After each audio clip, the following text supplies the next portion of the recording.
What's going on? YouTube Metal Complex here, and today I'm going to be talking about my top 10 favorite Benchmade knives of all time. In fact, here in the next few weeks, I'm going to be talking about my favorite top 10 Spyderco knives and my favorite top 10 ZT knives as well, so keep an eye out for those. So Benchmade has undoubtedly made a serious impact on the knife world. They have a ton of amazing models, and I'm going to tell you guys right now, this list is not going to make everybody happy. It's because it's my favorite, my own personal top 10 knives, my thoughts on Benchmade's best knives ever. You do not have to agree with me, but I'm not going to change my opinions. This also is going to be an iPad episode. Some people like that, some people don't. Guys, for those of you who don't know, I've got over 600 uploads on my channel. I've reviewed all but 2 of the knives that are actually on this list. So if you don't like the fact that I'm not actually handling the knives in front of you, it's pretty easy to just go to my channel and find my actual reviews of these knives where I do physically handle them and talk about them. So you can do that if you want to. Also, each one of these is definitely going to have links down in the description. So if you decide, if you're watching this because you've got the itch and you're looking for a new knife, I've got you covered. Down in the description are some of the most popular EDC folding knives of all time, mixed with my opinions and my thoughts on some of the stuff that I really like. It's all categorized: Benchmade, Spyderco, ZT. I've got some other stuff down there, some EDC stuff, some tools, things like that, as well as knife maintenance items. There's definitely something down there for everybody, regardless of your price range. So take a look, absolutely. Let's go ahead and jump into this. These are in order, meaning number 10 all the way through number 1, number 1 being what I think Benchmade's best knife is, but these are all very important knives in my opinion. We're going to start off here, obviously, number 1, or rather number 10, counting down to 1. Number 10, the Benchmade Proper. This is an awesome knife. You guys have heard my thoughts on it. I've reviewed it twice on my channel. They've got 2 different variants. They've got the lesser expensive S30V and either G10 or micarta, and they've got the more expensive Dash 1, the carbon fiber and S90V version. It's got either a sheep's foot blade or a clip point blade. Just excellent. I mean, just great legal size. Great. It's non-locking. It's very gentlemanly. They've got the spices and the flavors, things. It's just an excellent knife. This is an awesome EDC office carry knife or cocktail party knife or just kind of gentleman's carry knife, or it's just an excellent pocket knife if you live in an area that's pocket knives are scary. This is just a great knife. Absolutely deserving a position on this list. Moving on here, the only automatic Benchmade on the list. So fans of Benchmade autos are like, bah, I'm out. Unsubscribe, not going to watch the rest. Sorry. This is the AFO2. Now, I wouldn't choose the Tanto in particular, but I just love how this knife looks. I've seen a lot of evidence of this knife really being down in the dirt and really being used hard by just people who, use their knives hard. And I've also seen it being used by soldiers who are out there in the dirt and the debris using this knife.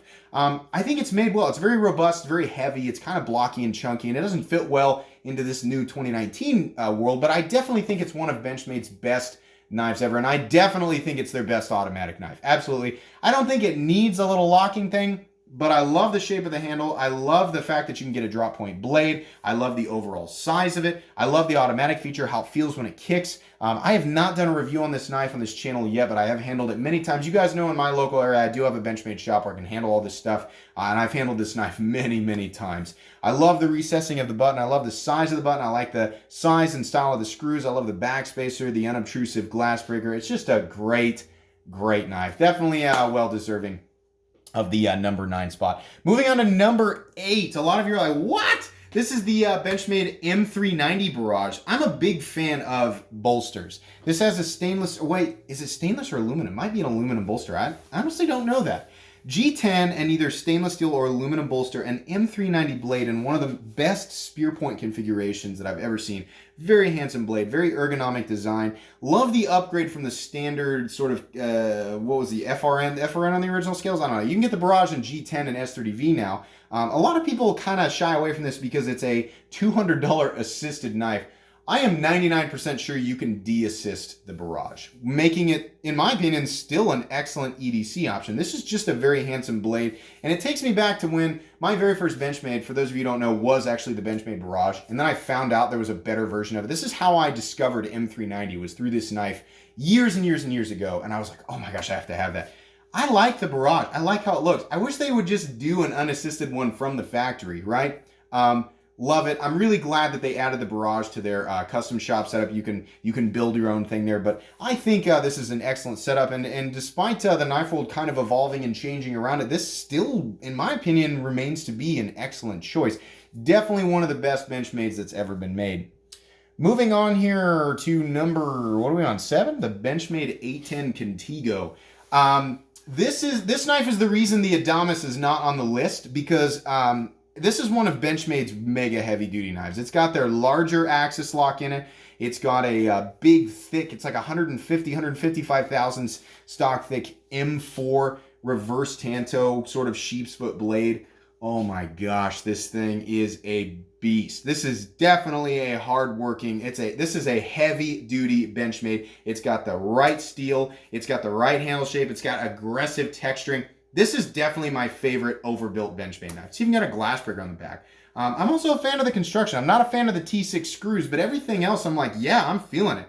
The edges ground well for being such a robust blade, and it's mega tough. These things are awesome. Definitely deserving of that spot.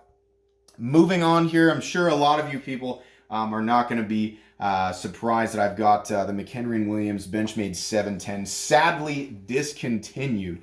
I gave this knife as a gift to my best friend on his wedding day. I think this is not only one of Benchmade's best knives, I think it's one of the best knives that ever exists, which is to say that the next few knives on the list are also some of the best pocket knives that have ever existed. This knife rocked D2 steel, G10 and steel liners, which 5, 6, 7, 8, 9, 10 years ago, however long this knife has been out, was perfectly acceptable at the $130-ish range that it was at. It just stopped being acceptable. Now they actually did they do a -1 version of it in an M390 with blue and black? I wish that this knife was still around. I'm not the biggest fan of recurve blades, but this is one of the most handsome recurve blade setups that I've ever seen. I also like the double sort of faux bolstering they've got going on here with the texturing, the peel ply texturing. This is just an awesome knife. It's also a big knife at, am I remembering incorrectly? It's at least 8.5 inches, I think more towards the 9-inch mark. You're getting a lot of blade. It's got an excellent blade to handle ratio, excellent ergonomics, wonderful sort of bayonet style drop point blade, awesome thumb stud, just excellent all the way around. The 710, I miss it so much. One of the only other knife on this list that I have not physically reviewed on this channel, but I will someday. This is an excellent knife. Moving on, obviously the Benchmade 940, but specifically the 940-2. You guys, I'm sure a lot of people are going to be quick to... You said the 940-1 was overrated and that you were moving away from the 940. Yeah, my love for the 940 has fallen off in recent years. I have owned 4 different Benchmade 940s, and I love them, but the best one to me is the 940-2 in G10 and those green aluminum barrel spacers. This is the least expensive, I think. This is the least expensive Benchmade 940. Again, like I said, guys, these are all down in the description. Just scroll down to Benchmade, or I might put Benchmade up top right away so you guys can see those automatically if you're interested in buying one of these. This is G10, aluminum barrel spacers, and S30V in a compact, easy-to-carry knife that's still a good size. You're still getting 3.4 inches of blade. What does this knife weigh? 2.5 ounces?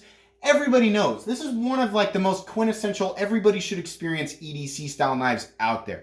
I don't love it as much as I used to, but that's because I've owned so many and carried so many. I have EDC'd the crap out of this knife in recent years, and I just love it. It's absolutely one of the most important knives that Benchmade has ever made, and it's definitely one of the very best EDC knives that has ever existed.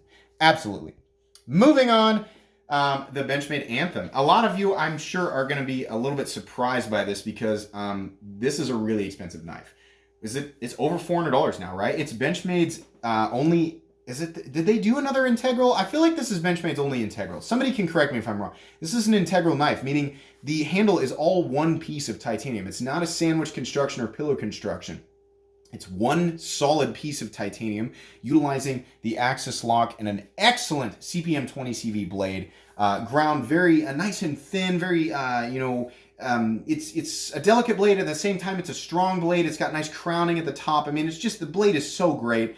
I love the thumb stud. I love the texturing on the handle. I'm not in love with the pocket clip, but like I said, I love the fact that it's an integral. The thing I love the most about it is the fact that they're using a coil spring and a peg. Is it a coil spring and a peg on the inside instead of the Omega springs on an axis lock, which can break. They don't break as often as people think they do, but they can. This has a coil spring much closer to how it's like how the Spyderco Manix 2 works. Except it's all metal from the factory. You don't have to get the Flytanium upgrade. It's all metal. That's awesome. I wish all the axis locks were like that. That's so cool. I love this knife. It has excellent action. Just beautiful. I did not think that I would love this knife until I had my buddy Jake send me one and let me handle it. And man, I love this knife. Yeah, it's expensive. The biggest downfall of this is it's expensive. Remember, all Benchmade knives are made in the United States. You mix that with the fact that this is one of the most premium steels out there. It's made out of titanium and it's an integral. Yeah, that costs a lot of money. I can kind of understand this. You know, even coming from Benchmade, I get it. It's definitely one of Benchmade's best knives ever. No argument there. Moving on here, obviously, the Benchmade Reptilian. Now, this is the sheepsfoot variant. It's the large one, I think, but I'm including the small one and even the ones with the FRN scales. Why? Because this is one of the best platforms for customization that exists, right? Before Rick Hinder kind of staked his claim as like the king of modularity, the king of Lego knives, the Benchmade Reptilian was probably one of the most customizable or customized higher end USA made knives that are out there. I mean, even today, it's so easy to find literally any combination of colors or materials and scales that you could possibly imagine. On top of that, Benchmade caught onto that and put this knife on their custom shop. So you can go build whatever you want. You want Tanto partially serrated and you want it coated and you want green scales with yeah, you can get it. And you want it at M4, you can get it. 20CV, you can get it. D2, S30V, I think you can get all those. That's cool. It's going to cost you a lot of money, but it's cool. You can also just buy the standard version, which comes in S30V now. I think the Mini comes in at like $94. That's pretty good, even with the FRN scales. And if you don't like them, like me, you can just buy some aftermarket scales. I'm totally down for paying $150, $160 for an S30V Mini Reptilian in some scales that I bought on the aftermarket. Yeah, I think that's great. This is definitely, the Benchmade Reptilian is definitely one of the best knives that exists. Now, it's been outshined recently by the Doug Ritter RSK MK1G2, which is arguably the exact same knife, but made by Hogue with probably a better blade shape and contoured G10 scales that probably have better texture, whatever. The Benchmade Reptilian is still an excellent knife, and if you want the sheepsfoot one with the hole, that is the only other knife that I think is legally able to use the exact same thing as the Spidey hole, then you gotta go through Benchmade. Awesome stuff. Love it. Moving on here, I think a knife that I've decided I actually enjoy more than the Benchmade Reptilian is specifically the Benchmade Mini Crooked River.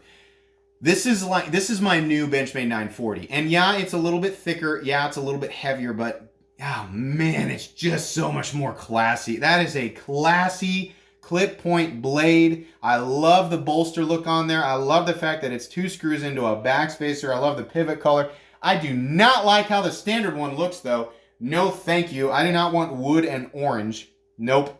I like the ones that you can build on the custom shop. I think Zach's stuff has like one of the best looking custom shop Crooked Rivers I've ever seen. It's in Damasteel and it's like a black bolster, black carbon fiber or G10, and it's a black hardware, but it's got a blue pivot color, and I just melted in my desk chair looking at that thing the other day on Instagram. It just amazing. And on top of that, yeah, this is an excellent EDC sized item, excellent air carry profile. I just realized this also I have not actually reviewed on this channel. I do have one coming in though, so we'll get a chance to take a look at it. But I've handled this knife many times at my local shop.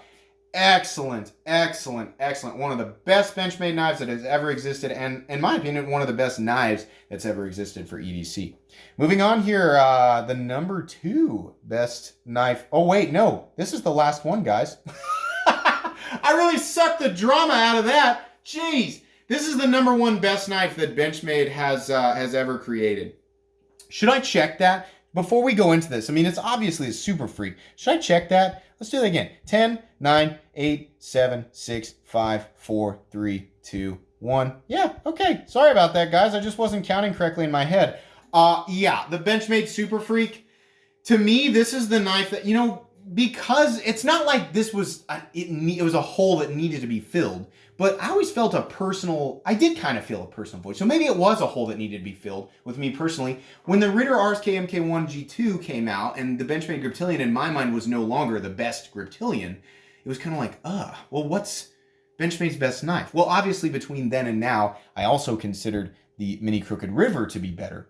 But that's after they added it to the custom shop. Then I was like, all right, I can get rid of those ugly wood scales.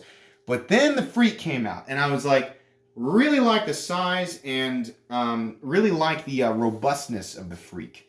I love that it looks like a larger Reptilian, but I'm not a big fan of those FRN scales. Well, then they came out with the Dash 1, what the knife community labeled it as the Super Freak. Benchmade, I don't think, came up with that. We came up with that. CBM M4 steel, layered gray and black G10 with red G10 liner. Like it's a piece of G10, but it looks like a liner underneath, and red aluminum barrel spacers. That is awesome. That is so cool. This is a heavy hitter. This is literally a Benchmade Reptilian on steroids that's been upgraded to a super steel. And I don't think Benchmade's got a bad price on it. It's somewhere around 190 bucks, something like that. I think that's a good price. I think this is the best knife that Benchmade has ever released. I love this thing. I love the grind on the blade. I love the shape of it. It honestly kind of looks like an upgraded Rat as well, like kind of the profile, but it's just a lot more handsome.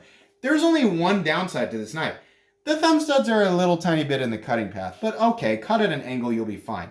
I love this thing. I don't know why it's not in my personal collection, but I reviewed this. If you guys remember when Nick Shabazz did his Best New Reviewer contest and I entered, we had to, each of the contestants, we all had to enter a review that we did of anything, any gear or knife or whatever. And I listed my Super Freak review because I loved that review and I loved that knife and it was very real, you know? Not that any of my reviews aren't real, but my enthusiasm for this knife just poured out of it. This thing is so awesome. God dang, I love this knife. That's number one. Sorry if you feel differently. I feel like a lot of people will agree with me though. Guys, that's going to be pretty much it for this episode. Like I said, all of these knives and many more are down in the description. There's also budget knives down there, knife tools, knife maintenance items. There's EDC gear, there's multi-tools. Everything is categorized out. So if you're trying to do some knife shopping before the holiday season gets going, or for yourself just to scratch an itch, just remember, I've got all those links down there. If you enjoyed this video, please leave a like. If you'd like to check out my other content right here, I do have lots of videos of knives that are either expensive or inexpensive that I don't like, so check those out. And if you enjoy all my content, click on this Metal Complex logo right here and subscribe because there's definitely more content coming. Thanks again for watching, everybody, and have a great day.